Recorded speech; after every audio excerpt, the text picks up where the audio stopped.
నమస్తే dear booking family. ఈరోజు మన జర్నీలో డే 13. మమ్మల్ని నమ్మి చాలామంది అయితే ఎంక్వైరీస్ అయితే వస్తున్నాయి. సో ఎంక్వైరీ చేసిన ప్రతి ఒక్కరికి థ్యాంక్ యూ సో మచ్. మన ఫస్ట్ మైల్ స్టోన్ వచ్చేసి 100 ఫాలోవర్స్ కదా, అది మనం రీచ్ అయిపోయాము. మనం వీడియోస్ చేయబట్టి చాలా తక్కువ రోజులు అవుతుంది, అయినా కూడా మనకి అప్పుడే 100 ఫాలోవర్స్ వచ్చారు. సో అందరికీ చాలా థ్యాంక్ యూ సో మచ్. మన జర్నీలో ఎంక్వైరీస్ చాలా వచ్చాయని చెప్పాను కదా, అందులో ఒక కస్టమర్ అయితే హైదరాబాద్ టు కువైట్, వాళ్ళకి 3 టికెట్స్ కావాలంట. సో మేము ఆన్లైన్ ప్రైస్ కంటే 3600 రూపాయలు డిస్కౌంట్ అయితే ఇచ్చాము. అలాగే ఇంకొక కస్టమర్ సింగపూర్ టు హైదరాబాద్ 2000 రూపాయలు డిస్కౌంట్ అయితే ఇచ్చాము. అంటే అవి జస్ట్ ఎంక్వైరీస్ మాత్రమే, వాళ్ళు కన్ఫర్మ్ చేస్తాము అని చెప్పారు. 100 days 100 ట్రావెల్ టిప్స్లో ఈరోజు టిప్స్ వచ్చేసి, మీరు ఎప్పుడైనా ఇంటర్నేషనల్ ఫ్లైట్ చేస్తుంటే మీ ఇంపార్టెంట్ డాక్యుమెంట్స్ అన్నీ ఫోన్లో సేవ్ చేసుకొని పెట్టుకోండి.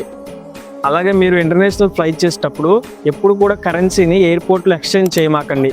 లోకల్గా ఉన్న ఎక్స్చేంజ్ సెంటర్స్లో ఎక్స్చేంజ్ చేయడం వల్ల మీకు ఎక్కువ మనీ అయితే వస్తుంది, ఎందుకంటే ఎయిర్పోర్ట్లో రేట్స్ అనేది చాలా ఎక్కువ ఉంటాయి. అలాగే మీకు కూడా ఇంటర్నేషనల్ ఫ్లైట్స్ మీద మంచి మంచి డిస్కౌంట్స్ కావాలంటే మా డియర్ బుకింగ్స్కి డిఎం చేయండి, లేదా మా వాట్సాప్ నెంబర్ 9885567234కి కాల్ చేయండి. Thank you.